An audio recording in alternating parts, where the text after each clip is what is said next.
But at like, 24 years old, that was like, a lot of money. That was like quarter of my year's worth of pay back then, or savings back then. So that stung really bad, so bad that I was like, I distrust Wall Street forever. I need to have control of my money. I need to have control of my destiny and my wealth creation. So just that, in retrospect, that was a little sting, but it changed the trajectory.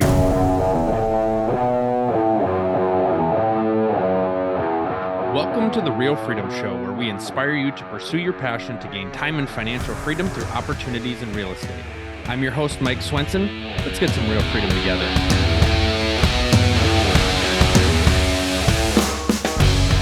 Hello, everybody. Welcome to another episode of Real Freedom, Real Estate Leverage Freedom, where we talk about building time and financial freedom through opportunities in real estate. I'm your host, Mike Swenson. If you want to get started on your path to something in the real estate space, building financial freedom, however that might look, check out our website, freedomthroughrealestate.com. We've got great content on there, videos, obviously all of our podcast episodes and content. And really the hope is for you to find something that you connect with, find a story that you connect with, maybe some past skill sets you bring into the real estate space, and to be able to build and grow from there. Because it's all about getting in, building and growing and learning. And so I'm super excited today. We have an awesome guest. It'd probably be easier if I started by saying what he doesn't do than what he does do. But we've got Vince GETHINGS on here, background founder of Villanautics LLC, co-founder Tri-City Equity Group. You have 6 different businesses that you've owned, 16-year veteran in the Air Force, private pilot, father, husband, so many other things. Excited to dig in deeper and talk more about that. But welcome to the show. We're so excited to have you, Vince. Thanks, Mike. That was an awesome intro. Yeah, for sure. So what did you do? I mean, obviously you're a pilot in the Air Force, but talk about kind of why real estate, why business building, how did that start for you? And we'll just take it from there. Clarify, I was not a pilot in the Air Force. I was in the Air Force and then I became a pilot. I don't want to get no stolen valor and get my knees checked on the way to the VFW here. But no, absolutely. Yeah, we can get into that and go as far back as we want to go, as time will allow, and see where we go from there. But yeah, what questions you got? What can we jump into? Thinking about, you've got a path in the military. I know that we've had quite a few, military folks that are on here before that dabble on the side when they're in the armed forces, do other things. So kind of how did that start for you pursuing other paths? All right. Well, absolutely. So I was always big into saving. So very, very early on in my career, I was always the guy in the dorms, or the barracks, whatever, we call them these days, that was always like, not going out, not spending all my money on food and drinking and things like that. So I was a very big saver early on in my career. And then, I started getting into the stock market. This is like 2006, 7, 8, 9, 10, around that time. I was getting very big into the stock market. I started getting into value investing. So we're talking, Warren Buffett's book, Benjamin Graham's book, things like that, like, just mainly stocks and stuff like that. And then I got burned pretty bad somewhere around, I don't remember the exact year these days, but somewhere around 2000, maybe 12. I was investing in the stock market and invested into a company that was clean energy. And it turned out that the CFO and the CEO was like fraudulent. They were like submitting like false documents to the investors and prospectuses. And this was like not even like pink sheets or anything. That was like before crypto, right? Which is like, that stuff's normal now. But, back then it was like, this is like a huge, like the company was called Sun Edison, I believe. And at the time, it, wasn't a lot of money at the time. Maybe it was like, 5 or 10 grand. But at like, 24 years old, that was like, a lot of money. That was like quarter of my year's worth of pay back then, or savings back then. So that stung really bad, so bad that I was like, I distrust Wall Street forever. I need to have control of my money. I need to have control of my destiny and my wealth creation. So just that, in retrospect, that was a little sting, but it changed the trajectory. So from there, I started going back. I'm like, all right, if Wall Street's not it, if I don't trust them, if we can't even trust that the information that we're getting is true, and it's all kind of just, to me, it started seeing like a big kind of casino of moving money around, and the only people that are making money are the Wall Street fund managers and the ones that are moving the money around and all this stuff as they collect their fees. So I started getting into, what else is out there. Then I read, the Rich Dad Poor Dad right around 2013 ish or somewhere at that, right on there, 2013, 14. And then I was like, all right, well, let's try real estate out. At 2013, I was in California and I decided I'm going to use my VA home loan. One of the best benefits veterans have is their VA home loan to create wealth from literally nothing. You can, have a pen and start your journey to financial freedom. So I bought a house with my VA home loan and I did a live and flip, a house hack on that. So bought the kind of the worst house in a good, decent area. And we flipped that from 2013, 2016. I ended up moving out of that house and I think we netted, I think it was 130,000 is what I netted off that house in 2016. And again, I was still fairly young at this point. So I was like a big chunk of money. And then from there, I was like, all right, this is it. Like real estate's where it's at. Let me see if I can duplicate this again. So from there, I liquidated everything. I took the 130 grand, liquidated all my brokerage accounts, all my savings accounts, all my retirement accounts, and had like, all right, this is it. This is my, my shot here. So I took all that and I started doing some more education. At the time, I didn't really know about like larger multifamily. All I knew was like kind of the resources out there, very like the common ones everybody finds, and started buying single family and duplexes and fourplexes. And I chose Michigan, even though I was I was in Hawaii at this time. So I bought 20. I took that kind of nest egg I had, all my money, life savings at that point, and I bought 20 units, all duplexes, fourplexes in Michigan. And then that's when I was like, all right, this is the wealth I can create, the cash flow I can create in this compared to the track I was on in the military. I was like, that's, can't even compare. I'm going to, if I put my, effort here, I'm going to excel, and achieve my goals much, much faster. So then I had 20 units. And then after that, my money was all gone. And I was like, all right, so all my money's deployed. I have some cash flow rolling in, but how do I continue to get to the next level? And that's where a lot of people hit their first kind of plateau, their first ceiling is, you use your savings and everything that you buy your first couple of units, but then how do you really get to that next level? That's when I saw mentorship and coaching. Cause a lot of that time is like, you can probably figure it out on your own, but I really want to shorten my learning curve and really want to avoid making big mistakes. So I thought mentorship and coaching was the right way to go. It was. So 2018, I joined a mentorship group, and within like 6 months, I had a 50 unit apartment complex under contract. We closed that in 2019. And then from there, it's been off to the races that was the formation of Tri-City Equity Group. With that first 50 unit property in Michigan that I found. And then since then, we've done probably close to 20 transactions together as a team. 7 or 8 of those have gone full cycle. And I think we currently maybe around 100 million in assets under management now with that company, all from a zero down VA home loan in 2013. So it's, this stuff works. It's a real deal. And so that's a quick rundown of, that real estate background. Well, and I think it shows too, a lot of people think that maybe they have to jump to the big stuff first. You certainly can. Yeah. You kind of learned one step, the next step, the next step. Mm-hmm. I also hear, from your story, the mentorship coaching piece, that's really important. I know a lot of people feel like, well, everything that I need to know is online, so I can just go watch some videos and know what to do. Mm-hmm. But there's so much there, knowing like when to do the right thing, to be able to bounce ideas off of each other, get that specific coaching and guidance versus kind of just general information too, I think probably allowed you to make the right moves versus just making a bunch of moves. Absolutely. And there's a lot of nuance to it too. When we talk about, the difference between like coaching or like online programs or just like that, and then like mentorship, it is, your mentor is going to give you such more detailed information when you need it, because they've been there. They've walked in your shoes. They can see the potholes that you're going up against before you even know they're there.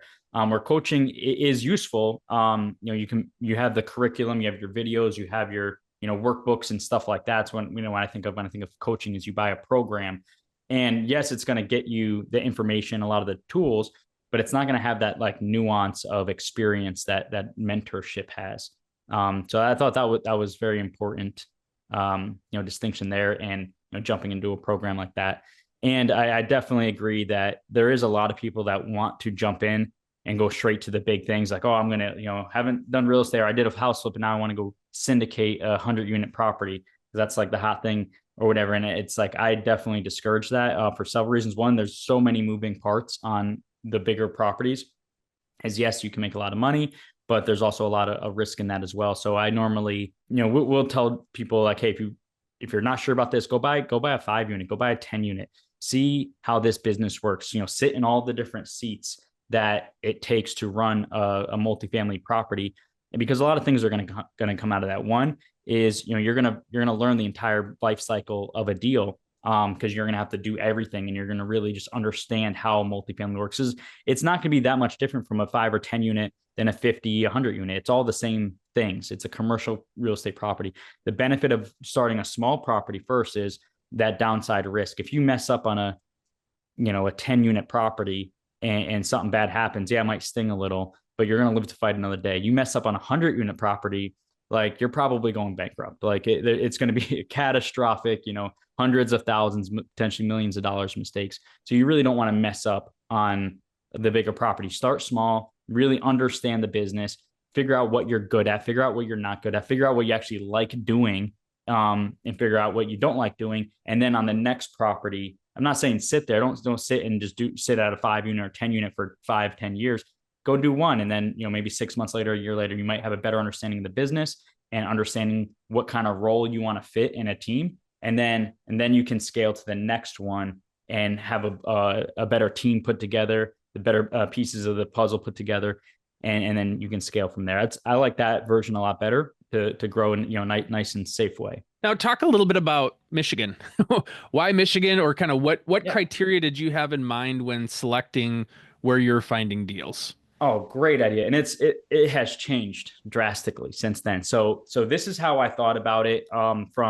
This is a unique perspective for people that are in, not accessible markets. At the time, again, I was in California, not really great place to invest in rentals. And then I was in Hawaii, also a not great place to invest in long-term rentals, especially for people just starting out, because the price per door and things like that is just outrageous. So the way I thought about it was like, okay, so I'm not going to invest in the market that I'm in, Hawaii. Where can I invest? And then I was like, all right, I'm on the mainland.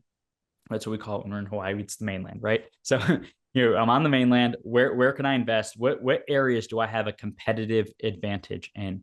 And I chose that metric over just a standard KPI like population growth, job growth, income growth, Fortune 500 companies, the common ones people use. And my wife's family's from Michigan, and she's from a town called Bay City, Michigan. And from a KPI perspective, it's not that great of a market. It's kind of flat population growth, flat income growth, probably declining population actually. And the metrics aren't great. They're like very similar to a lot of Midwest type of towns. But I had a competitive advantage, which was I had her entire family there that has been there for 100 years, and they know everything about that town, inside out. They know every good street, every bad street. They know half the people in the town. So I chose that over, just standard metrics of population growth and job growth, with the limited knowledge I had as an investor when I was starting out. So the way I did it was I found a property online, LoopNet or, Zillow or whatever. And I said, hey, real estate agent, go to this property and give me your perspective on, the area, the comps, the value of the property. At the same time, I sent my mother-in-law or sister-in-law, brother-in-law, whoever, over to the property as well. And they don't know anything about real estate, but they know what's a good area and what's a bad area. And they're not going to, BS me. Right. So I sent them over. I'm like, hey, let me know what you think of the property. Let me think of the area and everything like that. And then I sent my property manager over, who I found on a forum or something. And I sent him over and I said, all right, let me know how this property is from your perspective as a property manager. The tenants, the area, the rent comps, things like that, how hard it's going to be to manage, what can we get rents up to? And then they all reported back to me after the showing. And I pictured in my head like a Venn diagram. So the real estate agent had their circle of their story.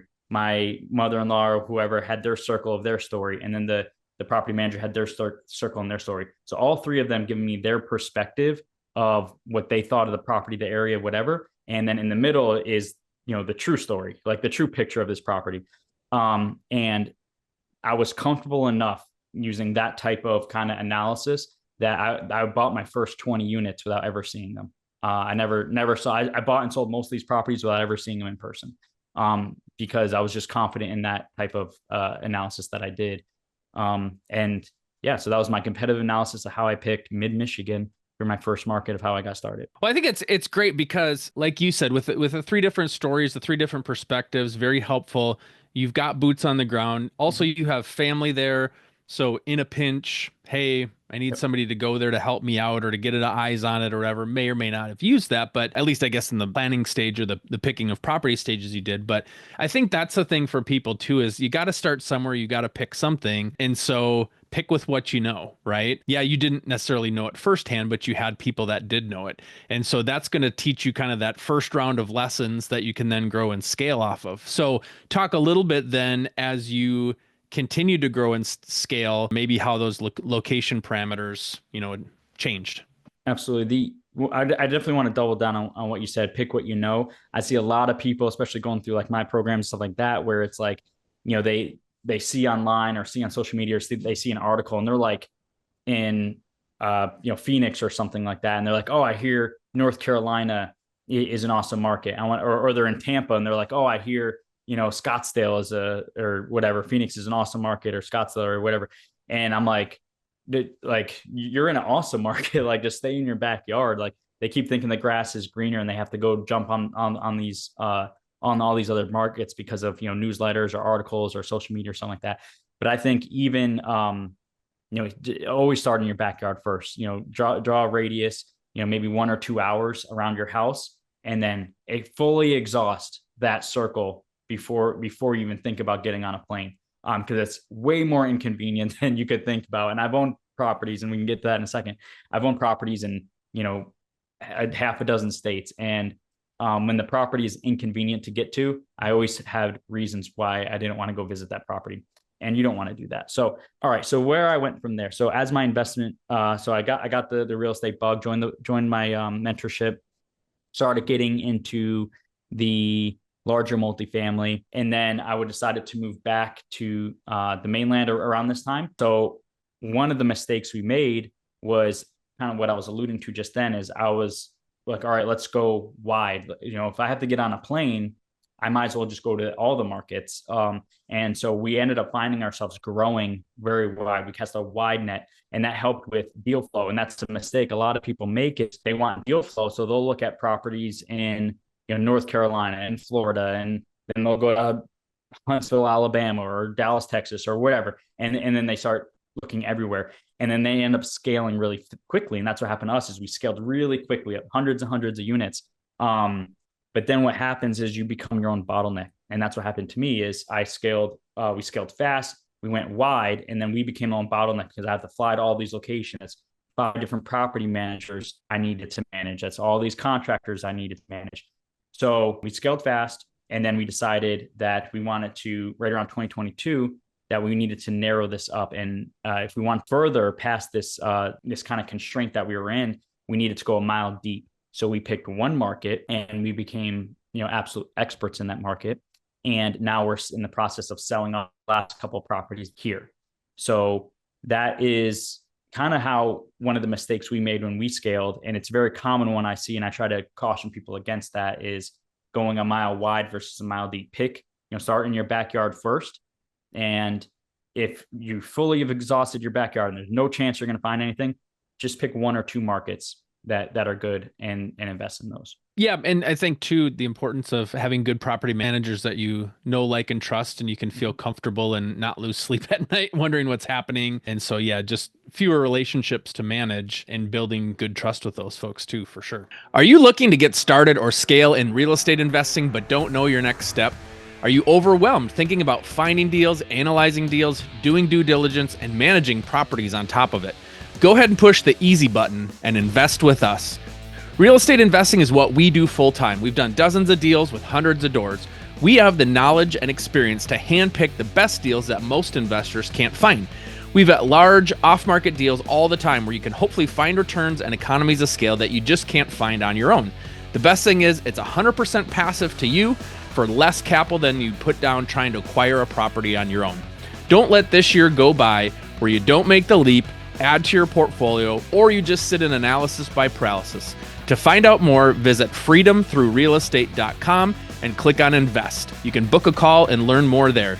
So get to scaling your portfolio now with us by your side. You know, we don't have a ton of time left, but talk about, because you also own other businesses. So when did that piece kind of come into your picture, and how does that work together with all the stuff that you're doing in the real estate space? No, absolutely. You know, it has grown organically as our strategy has changed. You know, we started in Michigan, then we learned a little bit more, and then we went a mile wide. We learned that wasn't the right idea, so we picked the best market that we were operating in, which was ended up being in Texas, and we're going a mile deep in Texas.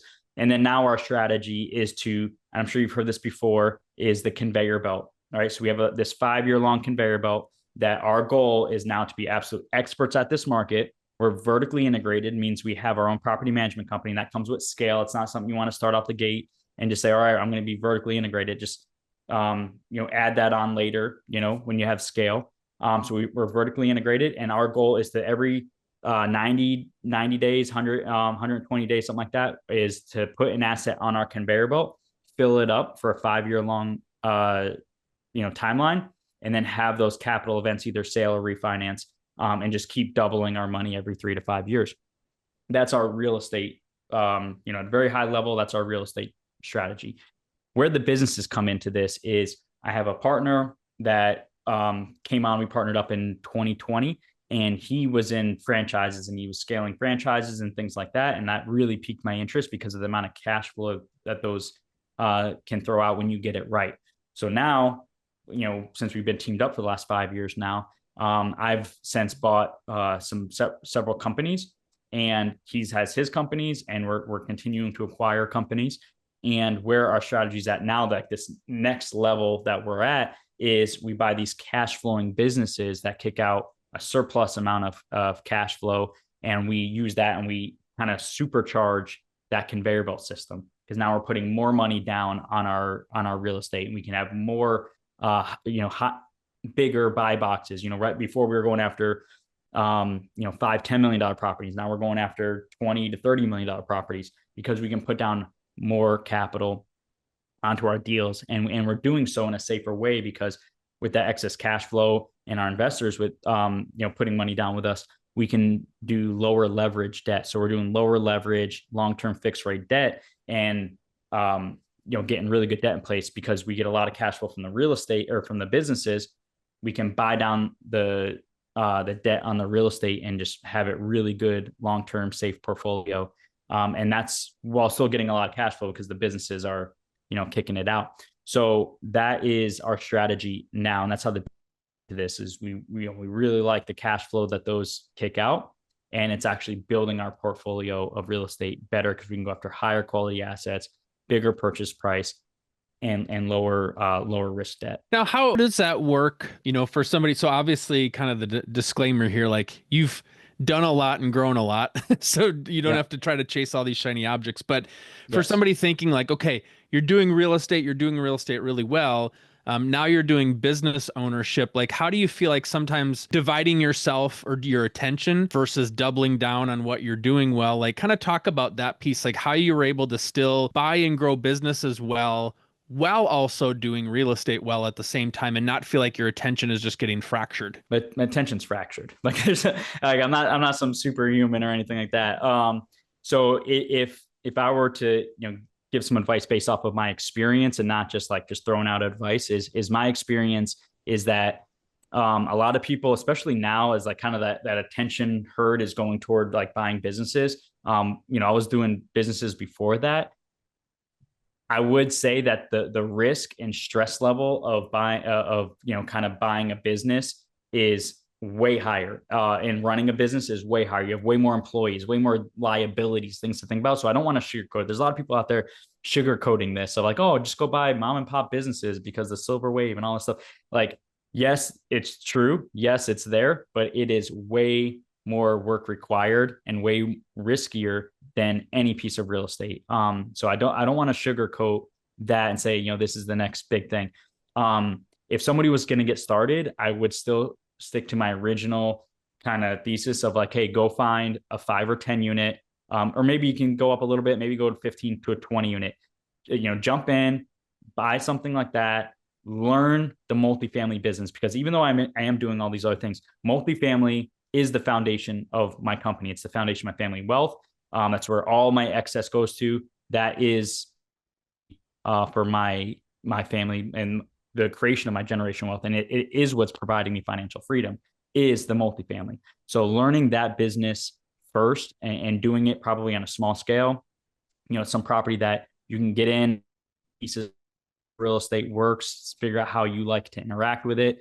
And then maybe jump on the business later. But I definitely don't want to sugarcoat saying it's, that it's easy to do all of this stuff and you just need systems and processes and all this stuff. Like a lot of that stuff's kind of foo-foo stuff. It's hard work, and it really is. And I think some people can do it and have the stomach for that kind of level of activity and stress, but it's doable. I did it. I don't think I'm special. But I would say start with the real estate first, and then, later on, you can do the business first, and then don't go just quit your W-2 job and, I'm going to start a business right now.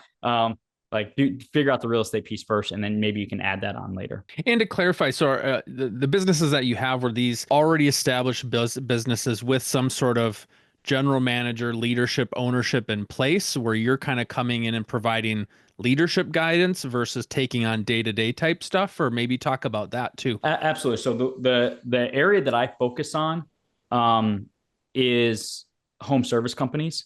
So like we're thinking, insulation companies, flooring companies, things like that. I'm looking for like a plumbing company.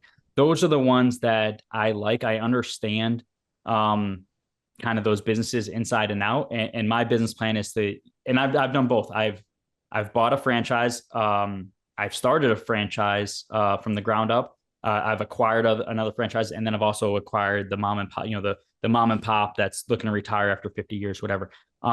I think the acquiring a business that has a reputation, kind of establishment in a community, is way easier than starting something from scratch, if the reputation's good and things like that. So I'm kind of focusing on that now.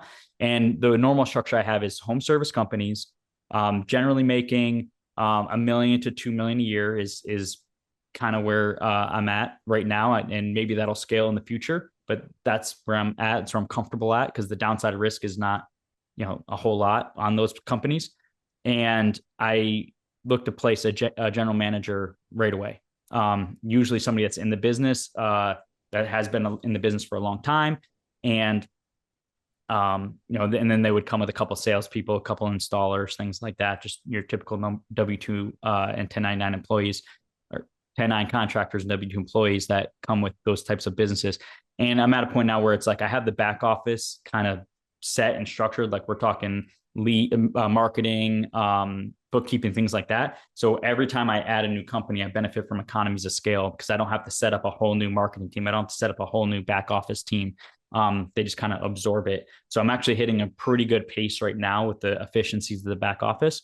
But the first 2 companies were not great. It was a lot of work, a lot of sleepless nights, a lot of stress, a lot of cash flow burn that I didn't really know how to stop. And then I just kind of learned through that process and, get better on the next iteration and the next iteration. I'm just getting better and more selective at the companies I buy. So absolutely doable. The opportunity, is there. That, the opportunity, the baby boomers retiring and a lot of these businesses are going to close, that it's absolutely there. I just don't want to sugarcoat it, because a lot of people are that, you can just go buy, these companies and start cashing checks. Like, it is a lot of work, and it's a lot more people work, which, is not always fun, doing, having a bunch of employees and stuff like that. So it takes a completely different mentality and level of grit than real estate does. Conceptually, all that makes sense, to be able to diversify, utilize the cash flow that you're building, put it into the real estate. The real estate builds and grows. And so that's genius. It takes a lot of time and a lot of sweat and blood and tears as well. Yeah, You nailed it. Vince, thank you so much for coming on and sharing your story. For people that want to reach out to you, learn more about what you're doing, connect, how can they do so? Yeah, I'm on all the social medias. I'm probably the only one around for Vincent Gethings, LinkedIn, Facebook. I have a website, vincentgethings.com, or if you want to check out what we're doing in the real estate space, check out wheelbarrowprofits.com to learn about that program as well. Well, thank you so much for coming on, sharing. Excited to hear all that you've built in not that long of a time. I'm excited to hear what you continue to build. So best of luck to you in the future and what you're doing.